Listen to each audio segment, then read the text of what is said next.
AmaZulu King MisuZulu kaZwelithini will receive reeds from thousands of young Zulu maidens at the Emachobeni Royal Palace at Ingwavuma in northern KwaZulu-Natal today. It's the first leg of the annual reed dance ceremony. SABC News reporter Bongani Gema is at the event and joins us now. Bongani, good afternoon. It must be an epic scene. Describe what you've been witnessing.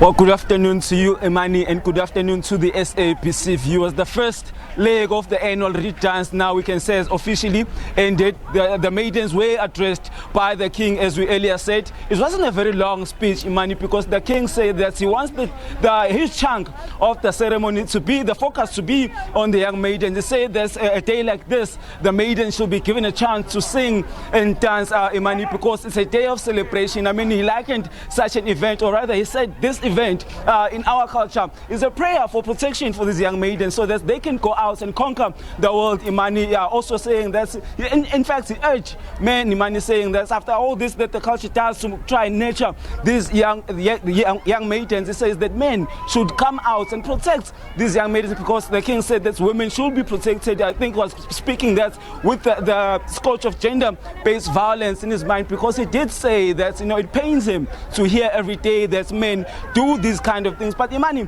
this particular or reed dance, it was the first one, you know, since the king took over the throne. You understand that a much bigger one is going to be held at the 17th of September, so it's a week or two from now. So we're expecting that one for maidens from all across the country to descend to Nongoma to be part of the reed dance. This particular one was held for the maidens of this Umkanyagote district. So earlier in the day when you got here, we had a chance to speak with Prince Utulani Zulu. Told us that about 3,000 to 4,000 young maidens were expected to be part of the ceremony. And you did see, as we said in the intro, thousands of them coming here.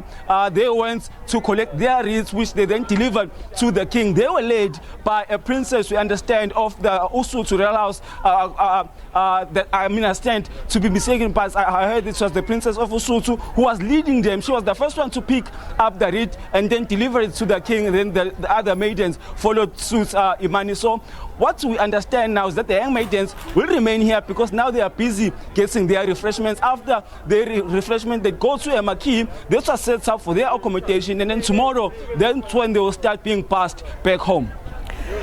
I mean, it's absolutely incredible just from our vantage point, Bongani, just looking at the images of the beautiful adornments. And maybe just a final word before we come out of our interview. Thank you, by the way, for setting such an incredible scene. What's the mood like? Well, Imani, I mean, it was a very jovial mood. I mean, the maidens, the number of maidens, we heard Umtwana Utulan saying that before, because this is not the first time, although this particular reed dance before was not getting as much coverage, but it was not the first time that was being held. But they were saying that they had never before, you know, seen the number of maidens to be part of this one. So the number that they got here today was such a huge surprise to them, and they were commended on this. So it was a very celebratory mood. The maidens were singing and dancing the whole day, despite the slight delay we had earlier on in the day when they were called back to the palace, but they remained jovial the whole day, and they still are as we speak. Thank you so much, Bongani, for that update, and we'll continue to keep tabs in our cameras on the developments at the reed dance.